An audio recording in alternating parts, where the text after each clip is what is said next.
resistant of gluten. At Bob's house, that is.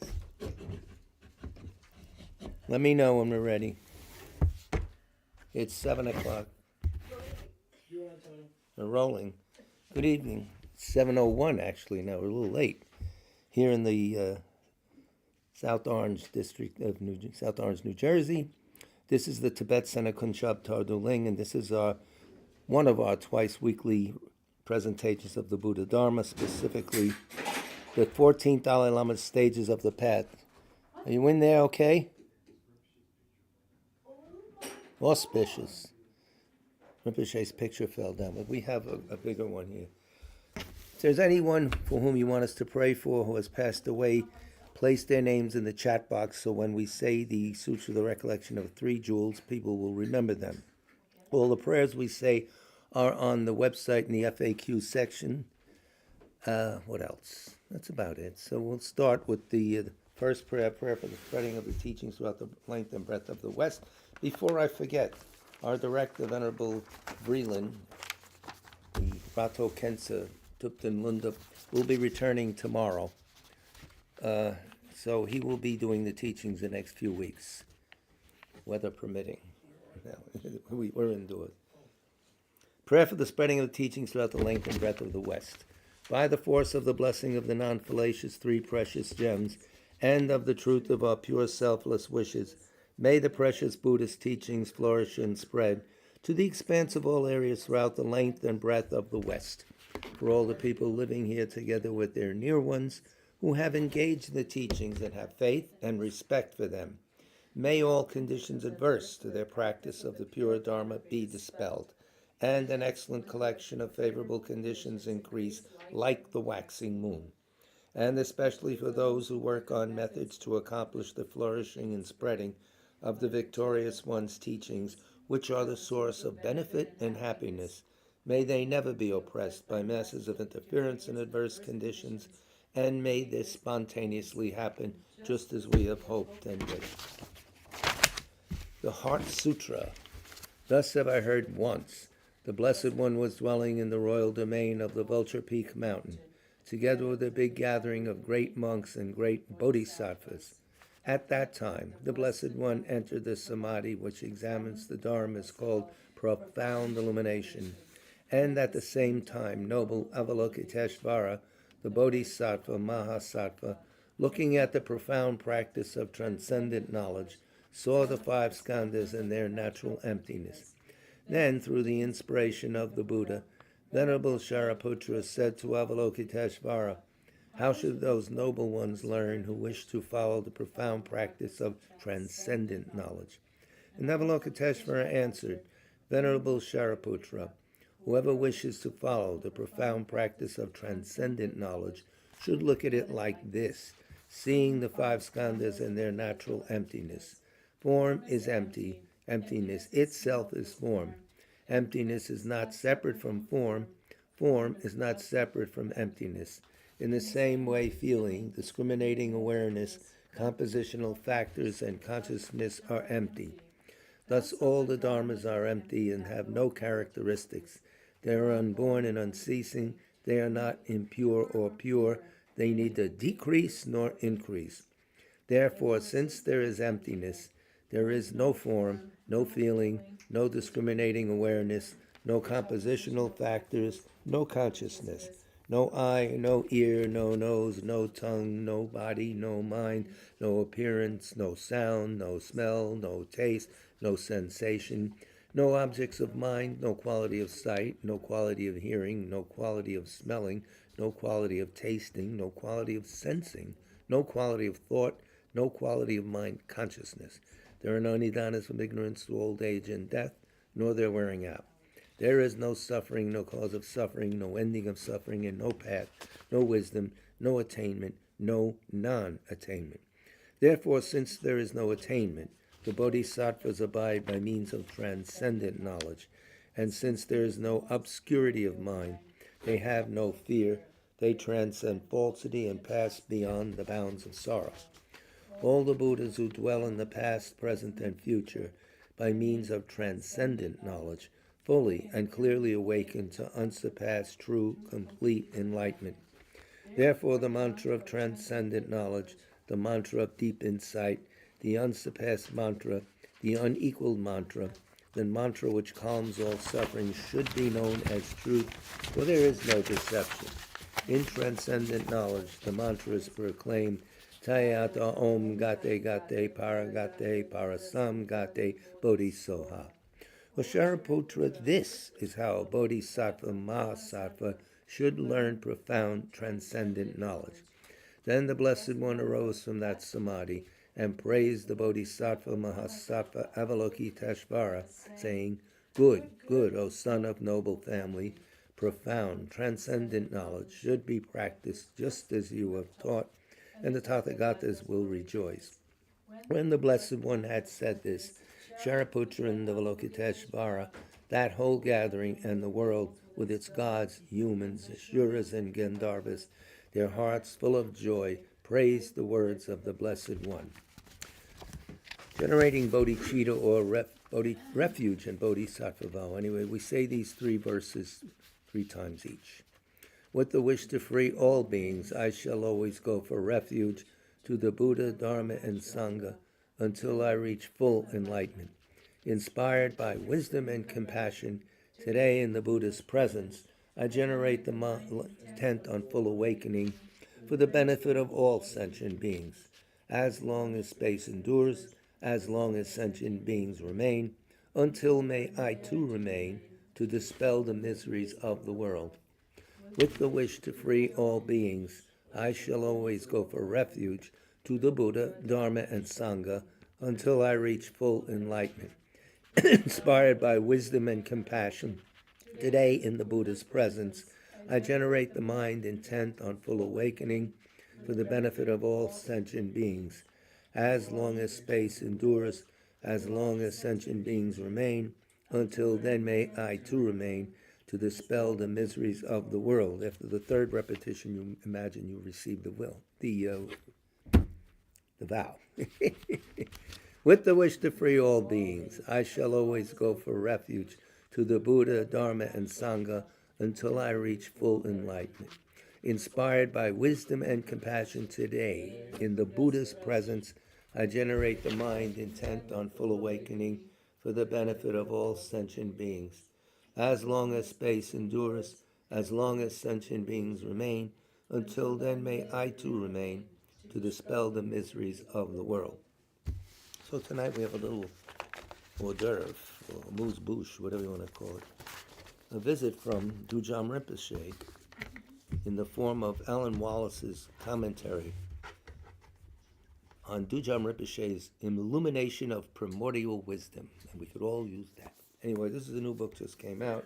I had ordered it when I heard it was coming out, and I got it last night. So, not much of a chance to do it, but Alan Wallace, he actually appeared at the Tibet Center. Him and Stephen Batchelor were 2 monks flanking Geshe Rabten in 1978, and they were very shiny new monks, and they were very obedient and everything. Now they're all pros. They get called upon to teach here and there. Geshe Rabten was strict. I mean, they were really on a short leash, but it was very good, you know. And of course, Geshe Rabten, you mean John's teacher? Geshe Rabten, John Malinchek, you Yeah. mean? No, Geshe Rabten lived in Switzerland mostly. Oh, okay. And he wrote Echoes of Voidness. He wrote a couple of books on low rig, mind and mental factors, stuff like that. Tarig too, I think. I'm not sure. But anyway, he was around a while. Mostly was at that monastery in outside of Zurich. Was that Alvinterthur? Oh, okay. Yeah, he was there. So yeah. Is he still alive? I don't think so. I'm not up on all these things. Some people like groupies for the Buddhas. And some people get around. They go to all the FPMT centers and that. So this is a meditation, a Dzogchen approach to mindfulness of breathing. This was written by Alan Wallace, and actually B. Alan Wallace. Now it doesn't matter. In the old days with the Das prompt, you better put the B in. Otherwise you get somebody plays basketball or whatever. So Wallace is a common name. So this is on page 100. How auspicious, man. Of this book, Darren, you getting a picture of this? Yeah. Oh, good. It's a wisdom publication, so easily available. Drugstores, gas stations, everywhere. So this is how to be, one of the ways to do mindfulness of breathing. So you don't have to know anything about Buddhism. This is straightforward. You could try it. You could think about it now, maybe try it later. It's up to you. Since we want to find out about this, we're on tape. You can review this. And this is straight from the book. No ad-libs, no jokes, nothing. Sorry. Rest your body in a posture that is relaxed, still, and vigilant. Let your awareness descend into the body right down to the ground. Passively allow your respiration to settle in its natural rhythm. In other words, don't do this, right? By so doing, your vital energies will be allowed to flow unimpededly and harmoniously. Relaxing all grasping onto hopes, fears, desires, and aversion, simply rest your awareness right where it is, utterly relaxed, still, and effortless. Ceasing to identify it with the dullness or excitation of the mind, the natural luminosity of your awareness will be unveiled, unobscured. Your natural luminosity, you have to allow it, in other words. The whole thing is allow what's already there. Relax there with these vital points of body, speech, with 3 vital points of body, speech, and mind. With this foundation, venture into the preparatory practice for shamatha and vipassana. Shamatha is one point of mind, vipassana is insight. They go in that order. Once you calm the mind, you can have the insight. They don't go in the other order. With this foundation, venture into the preparatory practices for shamatha and vipassana. Here they are. Let your eyes be at least partially open and soft. Think about that, soft. Relaxing and softening all the muscles around the eyes. Big point. Be aware that this goes on. And allow your gaze to rest vacantly in the space in front of you without focusing on any visual object. While so doing, continue to let your awareness rest effortlessly right where it is without directing it anywhere. Sustain the flow of your awareness in a relaxed way that is still, unwavering, and naturally clear, as best as you can, I add. Do not suppress thoughts, mental images, or activities of the mind. Let them be as you rest in the stillness of awareness. Simply note, with no conceptual elaboration, the motions of the mind, any noises that suddenly arise in the auditory field, moments within the visual field, or tactile sensations without being drawn away by them. It is enough to continue in this way insofar as you can do so without becoming bored, spaced out, or distracted by internal or external stimuli, while also maintaining your level of interest in the practice. That's technique. That's a skill. That's like playing an instrument. You got to develop it. You can't send out for somebody to do it for you. I would like to, but I can't. No. If you start to become spaced out, disoriented, or uncertain about what you are doing because you're not doing much of anything, and if you would like to ground your awareness in something happening in the present moment in order to stabilize your awareness, then what do you think it is? Then you may practice the mindfulness of breathing, which the Buddhists taught specifically to people who were prone to a lot of rumination and mind wandering. For such people, the Buddha encouraged mindfulness of breathing as a very soothing, gentle way to calm the disposition, agitation, and conceptual proliferations of the mind. The following practice follows a particular approach that is in tune with Dzogchen, the great perfection, Dzogchen. Continue to rest your awareness right where it is, relaxed, still, and clear. Attend primarily to all the effortless awareness of being aware. Attend primarily to the effortless awareness of being aware. Peripherally, without any striving at all, deliberately note the rhythm of your respiration. Like the periphery, the corner of your mind. You have a main thing, you're watching on this side. What's going on? You do not need to focus on the body or on tactile sensations. Rather, rest right where you are. Rest in awareness, resting in its own place. We always have awareness. Being aware of the body, still without any effort, you will be aware of the rhythm of the respiration. Note the flow of the in-breath and the out-breath, and perhaps a natural pause, brief or long, after the out-breath. Observe when the breathing is flowing inward and when it is flowing outward. Be aware simply of the rhythm. Something to do. So there's not doing what I'm going to do tomorrow. I think I'll make this. I think I'll go to this, all that. Without looking for, specifically focusing on the body, tactile sensations, the belly, or anything else, and without effortlessly directing your attention anywhere, rest your awareness right where it is so that you can effortlessly be aware of the respiration, its flow, and its rhythm. Let your awareness continue to be spacious. It is not inside your head or inside a small container. Awareness is coextensive with the space of awareness, which has no boundaries, center or periphery. Primarily be aware of being aware, let this be your main focus, but then simply note peripherally the relative duration of each in-breath and out-breath, that is, the rhythm of the breath within its in-breath, out-breath, and the pauses that occur. Again, you may find yourself getting spaced out, disoriented, or feeling a bit at a loss. Because you are doing so little, you may feel the urge to do a bit more and keep yourself grounded in the present moment and not drift off into dullness or be easily drawn away by thoughts and memories. That's going to happen, by the way. Just come right back to the job. If you would like something more to do to help stabilize and maintain the continuity of attention, grab a broom. No, he doesn't say that. Then you may practice the following. While resting in the stillness of awareness, when you peripherally note that the breath is flowing in, simply arouse, refresh, and intensify the flow of your attention. Vividly be aware of being aware and draw your awareness right into that. Direct the sphere of your vital energies and mind right into the very nature of awareness itself. Penetrate it as you breathe in. And as you note the breath, it's flowing out, deeply relax, releasing all effort and striving as you exhale.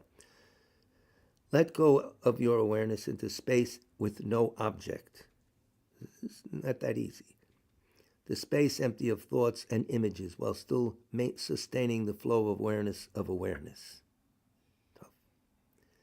When the breath flows in again, do not contract or withdraw your awareness into some tiny space inside your head. Rather, accentuate, heighten, and intensify your awareness, withdrawing from all appearances, but not drawing your awareness inside some imaginary space in your head. Why restrict? Awareness everywhere. That's its nature. No periphery. What was one of the definitions in the Byzantine religion and stuff, the Sufis? God is a circle whose center is everywhere and whose periphery is nowhere. They had no way of expressing something, so they used the word God. But its center, it's everywhere, and its periphery is nowhere. Very interesting. Something like this is being talked to. These are mystical traditions that's been going on. So this is And nobody told me. It's not what? This is slightly different from meditation on the mind. Meditation on the mind is Mahamudra similar. Because how do you know anything? If your awareness is a product of them, I would think. But this man's more study, and we got to get someone in here. Yeah.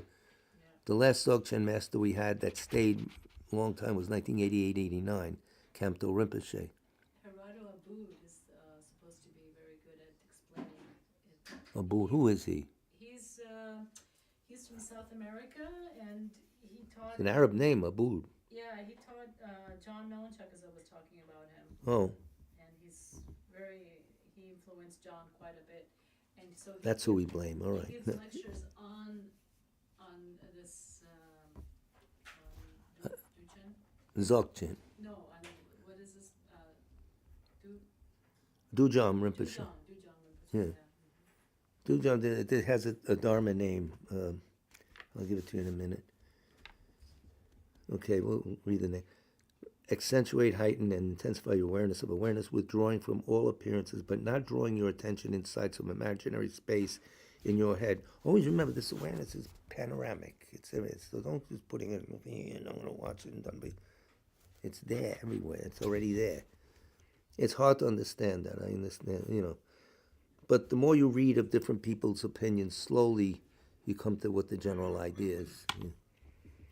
It's like you read something like a law definition or something. Oh, that's what it is, yeah. And then So I think it's spelled Gerardo. It's actually, people say Gerardo or group, but it's with a G, Gerardo. Jerry. Jerry. I don't know. Yeah, maybe. Yeah, I think John mentioned that to me last time Ling Ricochet was here. Yeah. I hope he's around and hope he's healthy. Yeah. And he just recently taught at the center where John goes in Kentucky. Oh, Lexington. Yeah. No, Louisville. He goes to Louisville. He lives in Lexington. All right. Sorry to bore you guys. Accentuate, heighten, and intensify awareness of awareness, withdrawing from all appearances, but not drawing your awareness inside some imaginary space in your head. Focus and turn inward upon awareness, transcending the very sense of there being a subject in here. Oh, we're getting close now. Subject here, object there. You're trying to get away from that duality. He's trying to hold your hand and lead you into this panoramic awareness. In focusing inward, there's no hard target. It is just awareness. As you breathe out, release your awareness into space, which is no object. Not even focusing on space itself as an object. Release into objectless space, empty of appearances, empty of thoughts, and non-conceptual. Hard to even imagine that. So what will happen if you do that? I don't Where know. will you go? You can't go anywhere. You're already there. But what will happen to your mind if you do that? There are texts on this. Yeah, I don't know because I'm not, I'm a student. When they speak like this, I remember Camp the Rinpoche gave a few. It sounds enigmatic, like the Zen people when they talk like that. What the hell is he talking about? What a pain in the neck. But slowly you get some idea where they're going. But I don't have a grip on it and all this.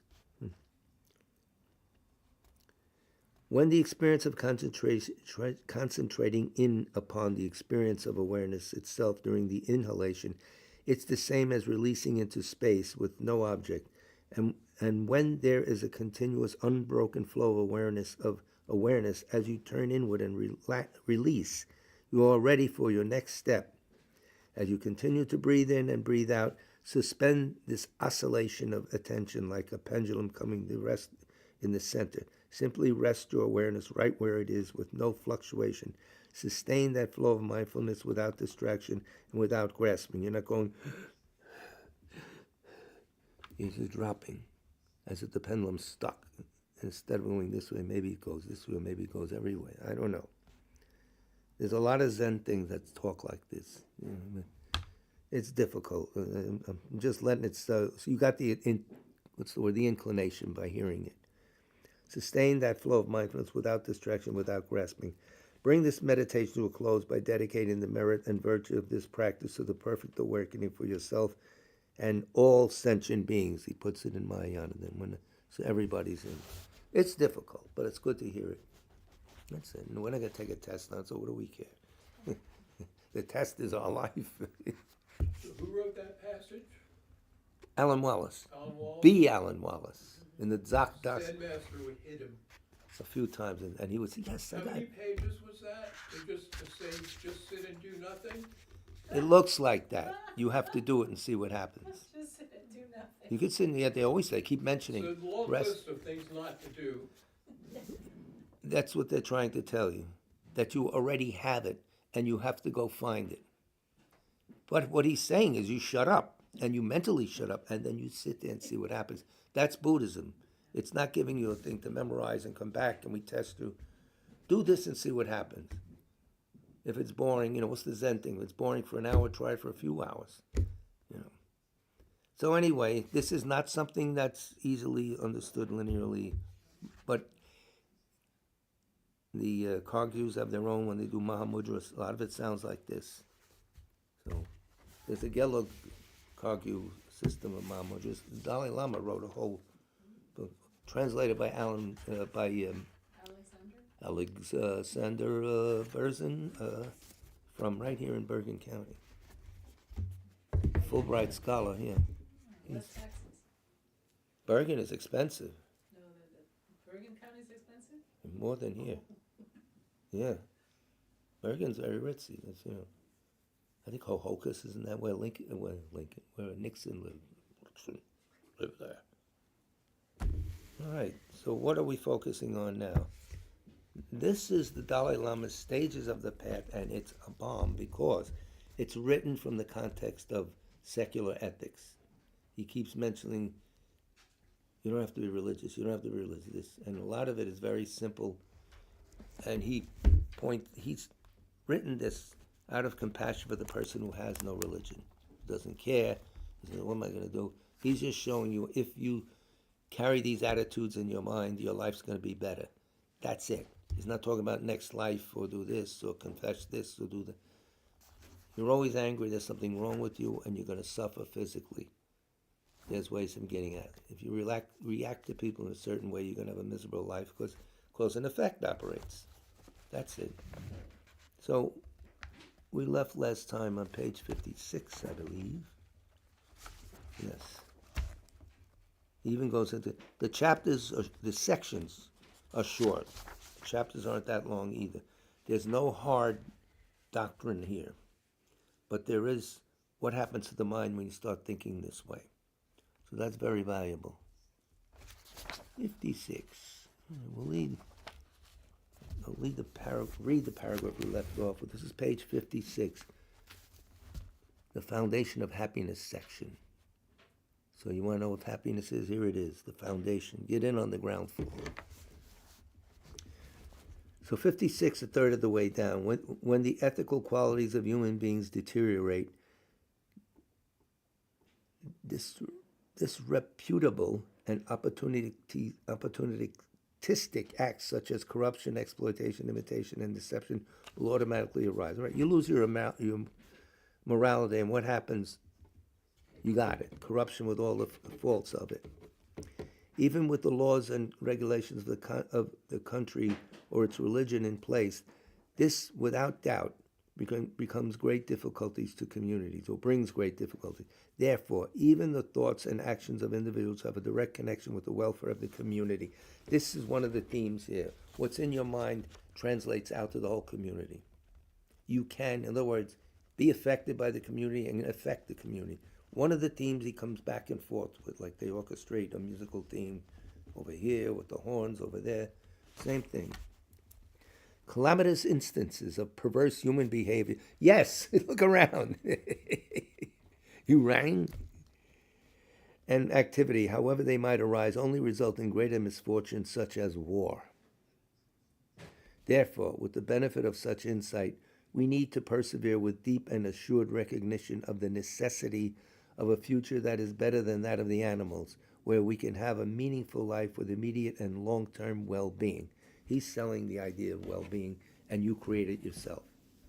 This, again, he repeats this in that way and in that way. So you're looking for exciting new themes. You're going to be around a while.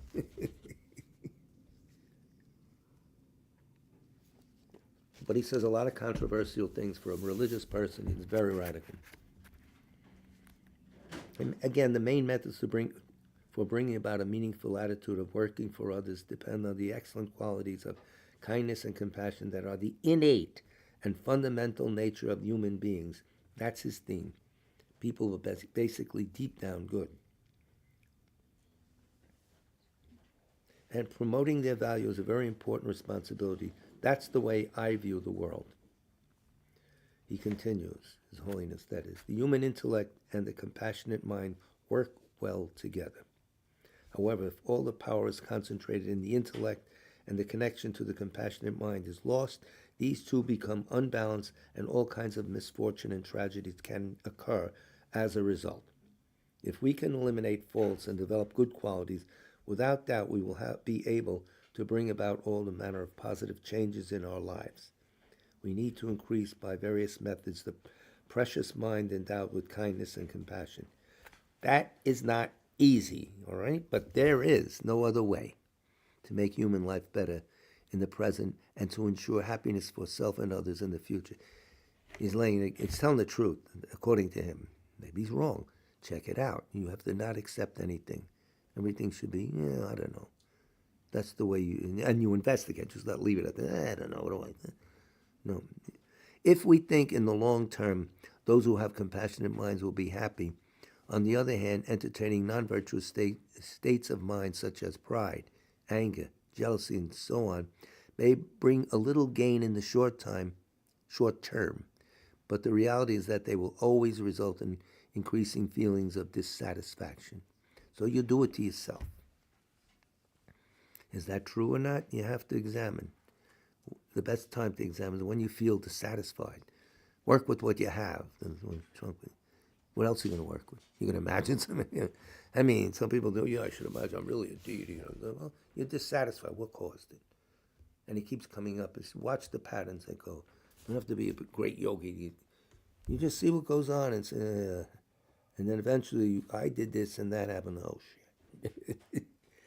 Right, Darren? Good. Last time the cat ran across the table. Did you see it? No. No, last lecture he went back and forth. Anyway, Oh. I was going to ask him to give a speech, but he didn't. Did he knock the video down? No, there's no video. See, there's no more. Oh, okay. I don't know what I look. I don't have any screen here at all. This is the Darren setup.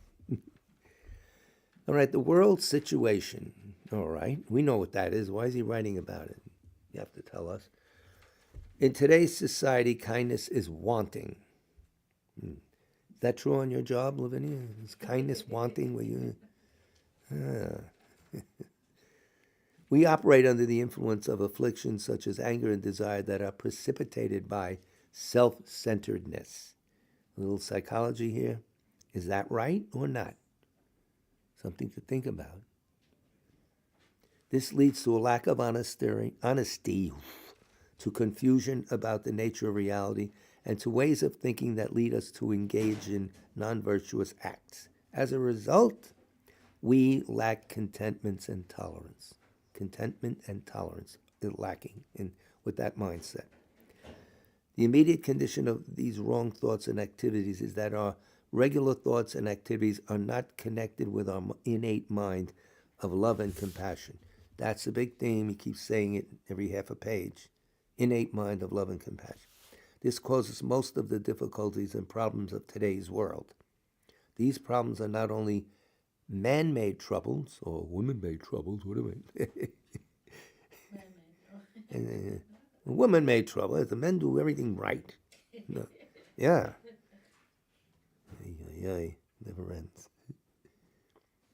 Such as war, from the individual through to a community, from the country and up to the international community, there are many different levels of problems. On top of that, there are natural calamities such as epidemics and external disasters difficult to prevent and about which we can do little when we are unprepared, which is true. And these are going to happen. As far as your earthquakes, at least be prepared. They're learning. When I was a kid, they didn't have the elaborate emergency agencies that spring into action with stockpile this or that. They didn't, but they learned slowly. And I guess if you're in a situation like Ukraine, you can't hardly prepare for that. It's relentless. Yeah, they had fallout shelters in the olden days. The old days they did, but they never used them, The atom bomb or something? The atom bomb. We had it in class, stop the class, all right, Maple? And then they'd have a test and they're fine. You're supposed to put your head under your desk. Yeah, that's going to blow a lot. A big atom bomb is going to, your head on the desk, of course. It's like the animal that hides his face. Yeah, I know. Famous bird that does that, he thinks he cannot be seen if he hides his face. An ostrich goes in the, yeah. The joke was, put your head between your legs under the desk and kiss your ass goodbye. That was a big joke. You remember that one? Yep. So we all enjoyed that. It was a time to fool around. You're in grammar school, you throw something, it was like this. We were so creative and so clever. Yeah, right. Yeah, that's why we're here. All right.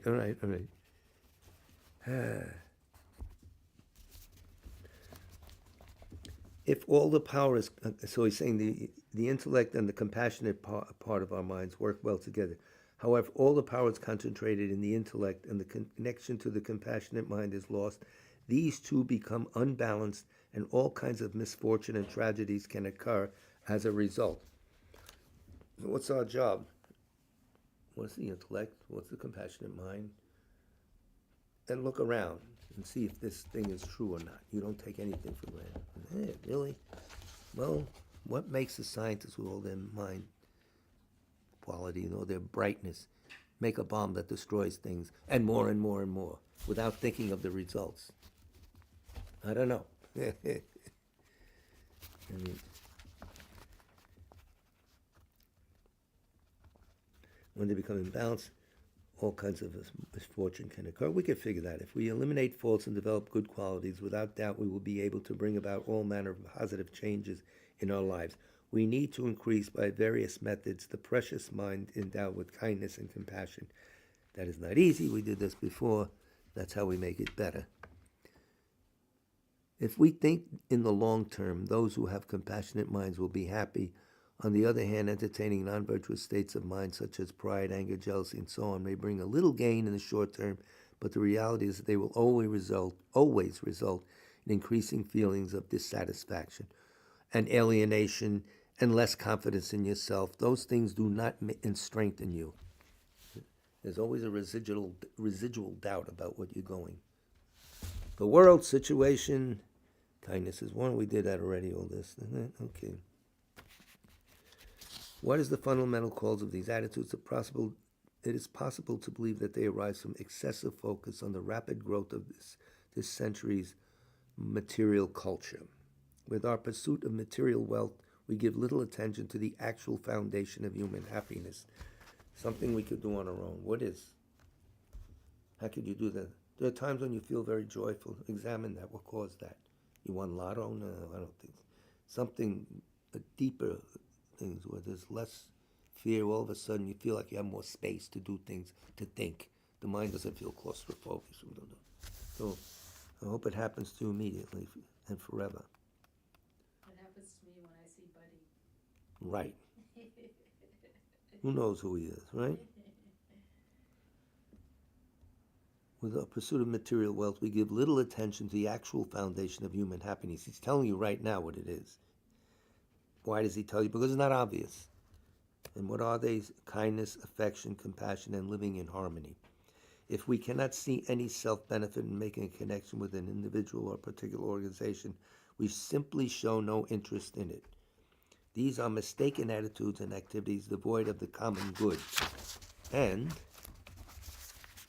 we can see by our own experience how such attitudes give rise to the problems discussed above. It's also hard to motivate yourself to start thinking this way. You have to do it a little at a time. Bear in mind and see. When you do something selfless, you give yourself good merit in your mind stream. See how that comes up eventually. If it happened instantly, we'd have a line out style to place.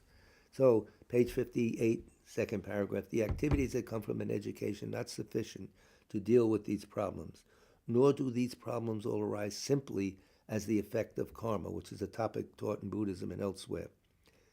An educated intellect can itself become a cause for the arising of problems. For example, there are educated people who suffer from fear and excessive thinking and have lost confidence. And there are those who see how problems arise and how they could end and yet remain indifferent. Yeah, all right. Two wrong roads. Some people may be well educated and have specialized intellects, but they hold goals that could bring about the negative consequences and pursue risky enterprises. That could bring about negative. For instance, and the footnote says, for example, bomb makers, explosive, what's the word? War material manufacturers. That's going to have a terrible karmic effect on you. Remember Susan Dawn, who's that woman from Vietnam? She was on a boat. Very smart. She was an engineer, and she was working on these electronic things, and she realized these were components for missiles. She quit the job immediately, took a less paying job.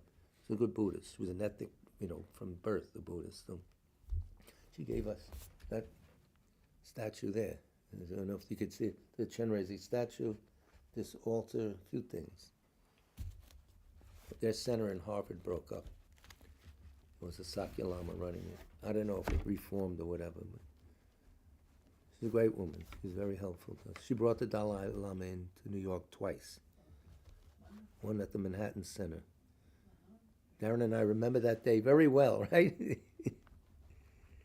don't think you can hear me. No good, because I'm not saying anything. Unless I read from the book, don't listen to me. Education and intellect on their own, His Holiness continues, mid-page of 58, are no guarantees of a positive outcome. Yes, I'll say that. The way that human intellect driven by hatred and resentment can misuse technology can be illustrated by the dreadful events in New York on September 11, 2001. Fostering the intellect and education alone can provide no answer for the prevention of such tragedies. Other human qualities are required to answer this problem. This means reacting to the plight of others, including animals, with affection and compassion. Recognizing the importance and necessity of achieving the well-being of society as well as that of the environment and health ultimately impacts our own happiness. We must be able to see how important it is to take on this responsibility. He's slowly telling you that we're not alone. We're connected to everyone, whether we like it or not, by karma, by whatever. And what we do individually affects the aggregate, the whole thing. And it's not every little thing, mental attitude even. I could see you throw a bomb off the roof, you're affecting a lot of people. But just your thoughts that keep running this way, and you build a character, you meet other people with the same thoughts, and you create either negative or positive elements of society. That's a theme that comes in. You're not isolated. There is no such thing. No. We should learn lessons from past mistakes. Well, I don't do that. I can be honest about it. Made by not properly recognize the innate human values and ensure that these mistakes do not continue into the future. To do so, the younger generation especially should comprehensively understand how these events arose from wrong thoughts and deeds and should be properly prepared to face up to and prevent them from occurring again in the future. No, it's not a helpless situation, which is the other part of realizing how connected you are. You can change things, especially in a reality that's always changing on its own, moment by moment. If we assume everything's like that, solid, separate, and all that, there's no way out. Right, buddy? He agrees. All right.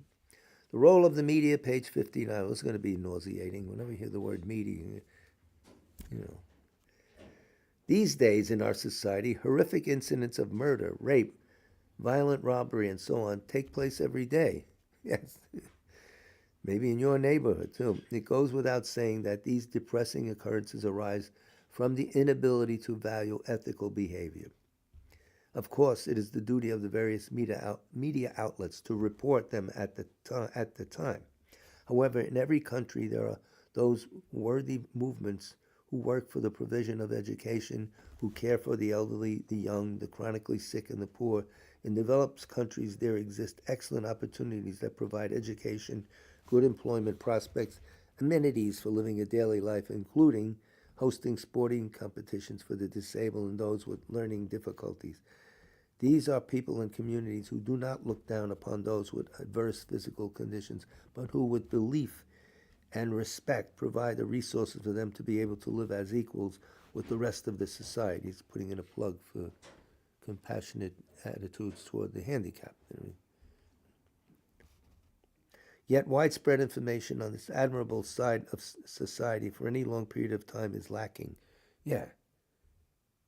I mean, 10,000 stories about, what blew up and who blew this, that. But the good things that go on, that glue the society together, it's not sensational. The idea, if it bleeds, it leads, the front page. What do we put, what story? Well, the most tragic one. If it bleeds, it leads. Therefore, the media should give equal time to and not lose the responsibility of promoting these exemplary efforts that bring about the good and reduce the bad, and which can prevent these incidents that threaten and harm the stability of society. He's talking with very simple everyday words, so don't underestimate the meaning behind this, though. He's trying to be very universal in his appeal. He's not talking to scholars, philosophers, and stuff. He's talking to an average person that might pick up this book as they would pick up a magazine. Similarly, in some films, the portrayal of stealing, robbery, deceit, lust, killing, and bloodshed is extensive. No. Again, if it bleeds, it leads. And for many vulnerable people, this becomes a corrupting influence that can create the faulty aspiration to engage in these types of acts, especially the young person's minds that are not formed yet. They go whole hog into this. And you can see it played out. Some of the neighbors in New York, kids walking around 11, 12 years old with automatic weapons. That's nice. That's healthy. Hey. It's sad.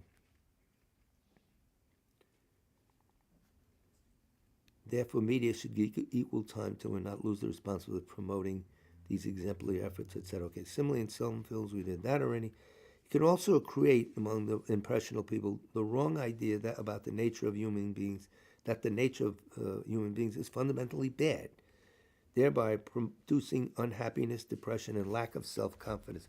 If you carry that idea subliminally in your head, you're going to result in a mental continuum that has depression, that has no self-confidence, and is very unhappy, is depressed and has lack of confidence, because you think that's the world. People are naturally that way. You're being led. That's why it's very important, even for a young kid, to be taught that. And listen to everything you see. Challenge. Use your head. There is much discussion about this topic in many countries all over the world.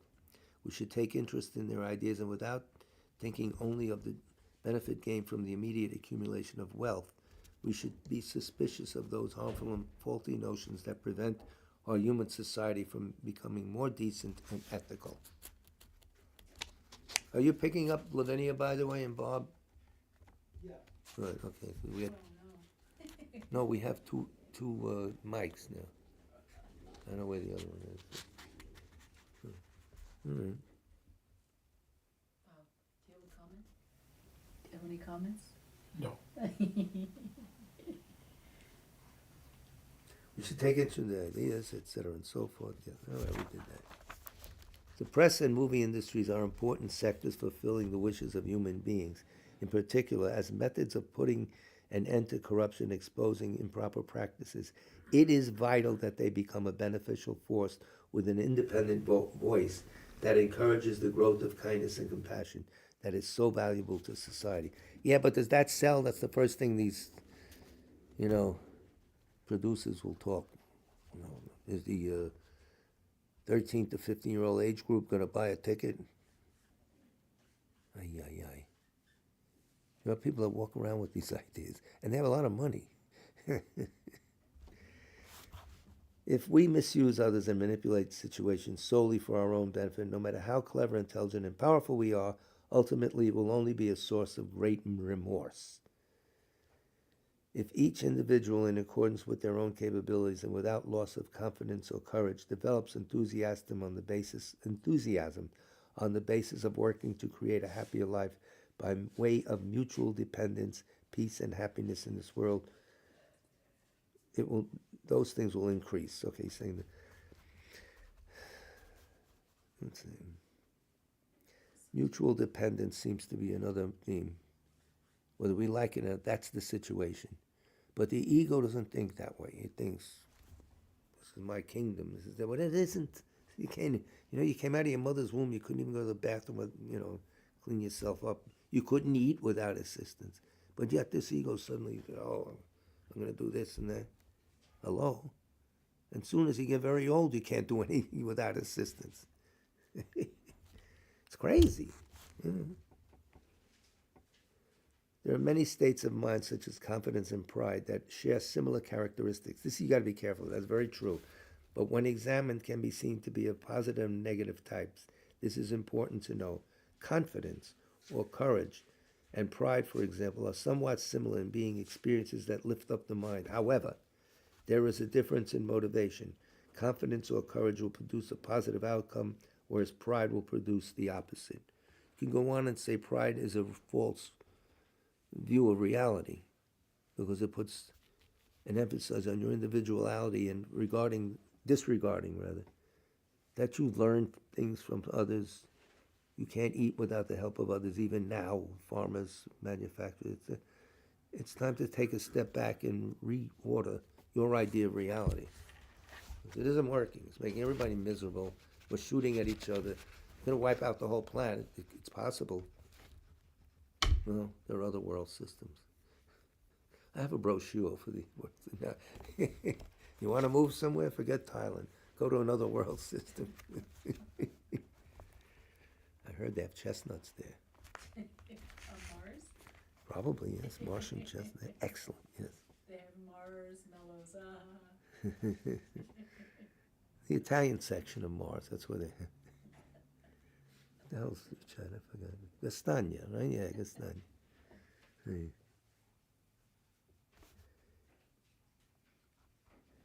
Two ways of apprehending I. Now he snuck in with something heavy. This is on page 60. We'll do a little of this tonight, but that's what Nicky might pick up because this is right up his alley. He sent me some videos on the True Truths and then discussing this topic. So, did you get that video from the Guy Newland video from Nicky? I'm talking to Darren. No, all right. I'll send it to you. He wanted us to have it available on the Tibet Center. I guess he better check first to see if it's copyright, but it's very good. I could send it to you. But when we put something on the website, it's a big deal. It gets legal issues. But it's a very clear way of understanding the nature of reality. Yeah, as soon as we finish here. It's done by Jeff Allen, interviewing Guy Newland, part of the Jeffrey Hopkins legacy. They're asking great scholars to give lectures or interviews. And Jeff Allen, who's called Tara Mantra sometimes when he bangs into our video with comments, he's doing a lot of work now. So he's a saint. He's a great guy. So he was a monk, a Loseling monk at one time. Two ways of apprehending I. There is something important that should be explained here. To think I have this constant thought of I, it is deluded and therefore must be destroyed completely, is wrong thinking. Oh. Just as there are two different types of desire, there are two kinds of holding a sense of self. Yeah, the desire to become Buddha, the desire to become more ethical, and the desire to kill everybody. There's kinds of desire, that depending on the word. Two ways of holding a sense of self. One type of thinking I forgets the rights of others or considers them to be of little consequences. Are you listening, Mr. Trump? While holding self to be more important than others. Such an apprehension of I has a desire for personal gain and thus a strong cherishing of self. Whatever that is, you haven't examined what the self is, but you're cherishing something down there. It might even have no qualms about trampling thoughtlessly over others. No, this wouldn't. Yeah. Even the act of killing is possible with such an attitude. This is the apprehension of I on the negative side. He's not talking about, mode of being yet. The other way of apprehending I is connected with a sense of self-respect and thoughtfulness for others that considers it is not right that I not do good. It carries the thoughts, in order to be of service to others, I will willingly bear the responsibility to achieve whatever task I am doing. I can do this. I can accomplish it by all means. This is a good apprehension of I, and that person is very spiritually advanced, I would think. And as an assault upon negative states of minds, it creates a strong basis for countering timidity and laziness, the side benefits, the side effect of the drug of kindness. You lose laziness and you lose faint-heartedness or timidity.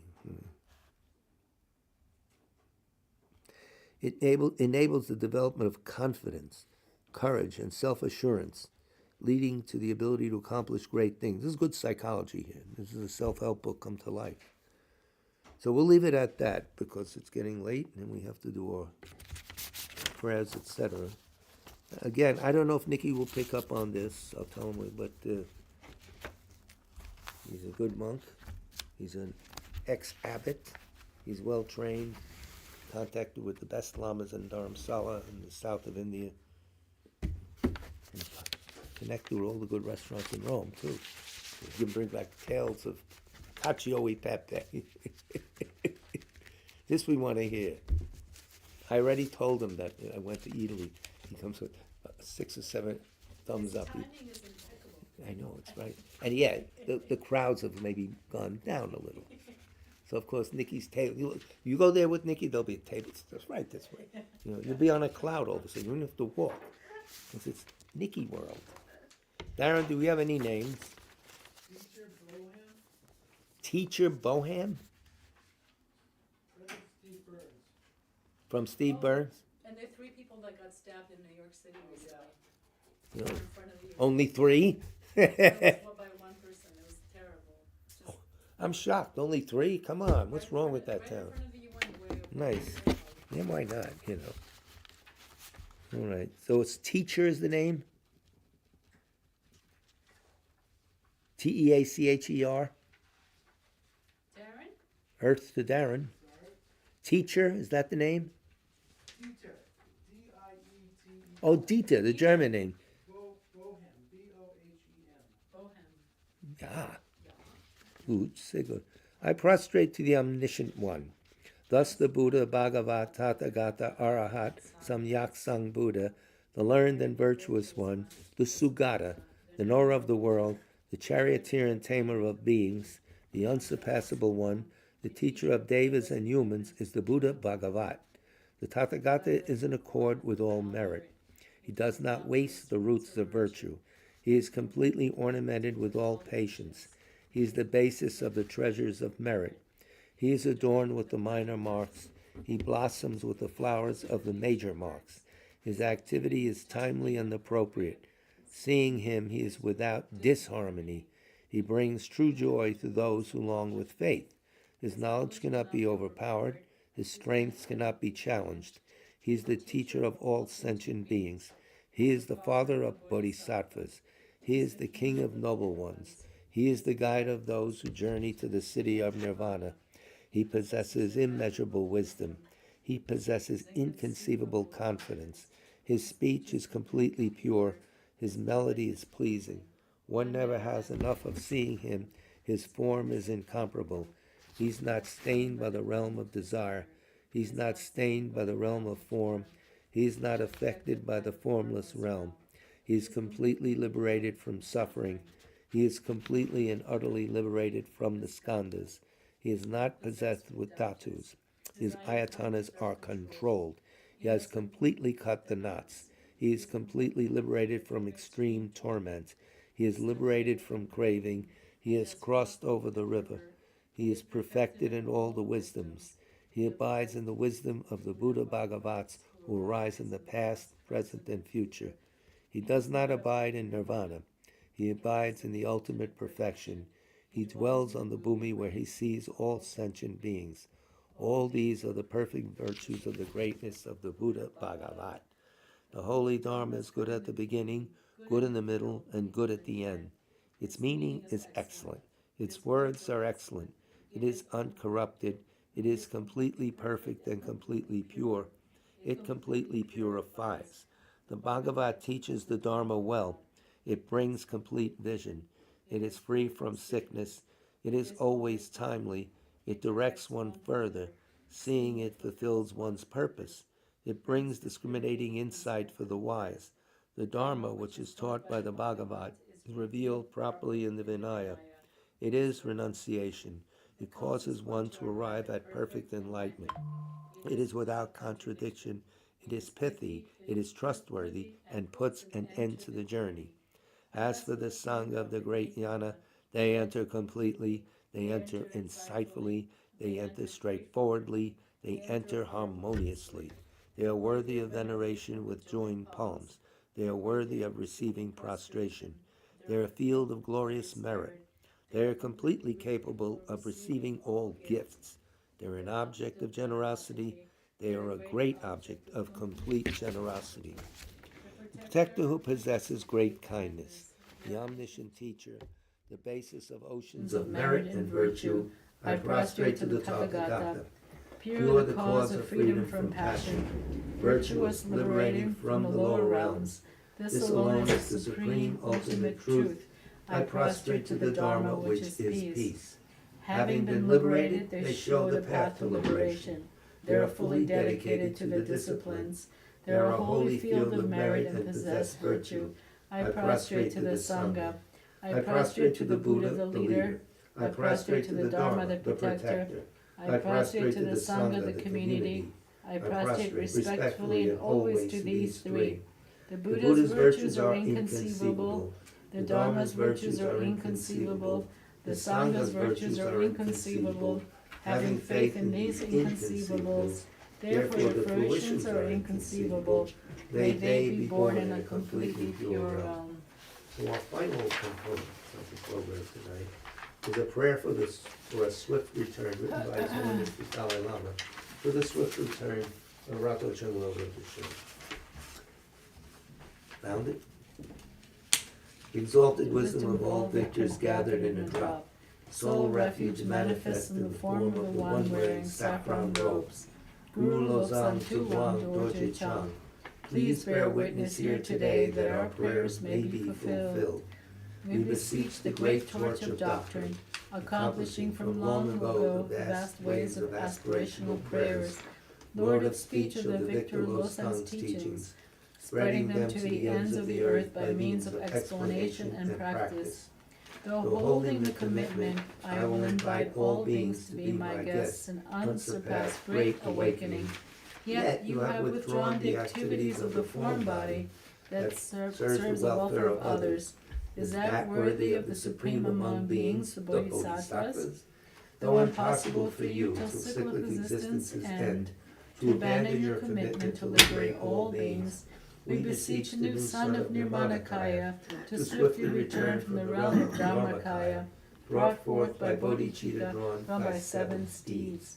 Having reached the far limits of scholarship, religious life, and goodness, please come swiftly as an unrivaled supreme emanation, full holder of the sage's teachings, and a wish-fulfilling jewel. Return as the glory of Lobsang Tempe, magnificent truth of the 3 precious jewels, Mahakala, Kamayana, and Srimati Devi, and the ocean of Dharma protectors. May you spontaneously fulfill our wish, the swift blossoming of the reincarnation fresh, moon-like face. So this is more stable now. That's important. Anyway, this is the final presentation of the Dharma from here for this week. The next Dharma presentation will be Monday evening, followed by Wednesday evening from the Venerable Rato Kensei Thupten Lunda, also known as Geshe Nikki, Geshe Nikki, our director. So I'm glad to see him back. So be glad to go to various places to eat with him. That's how we think around here. We're totally materialistic. Anyway, I have no news about people always asking, they call me up, is about the teachings at the end of the year. It doesn't look like they're happening. So there was an announcement, Oh, an there was official an announcement, good. there won't be any teachings. Oh, loud, Yeah, they're telling me. from- There won't be, from the so office maybe, of His Holiness, yeah. maybe they'll hold off till Tibet New Year, I don't know. We don't know, yeah. Usually it's something in Tibet, maybe in Dharamsala, but anyway. So, okay, that's, everyone knows where they stand now, so that's good. Thank you so much for your patience in listening to my babbling on. I hope I didn't torture the Dalai Lama's manuscript too much. Anyway.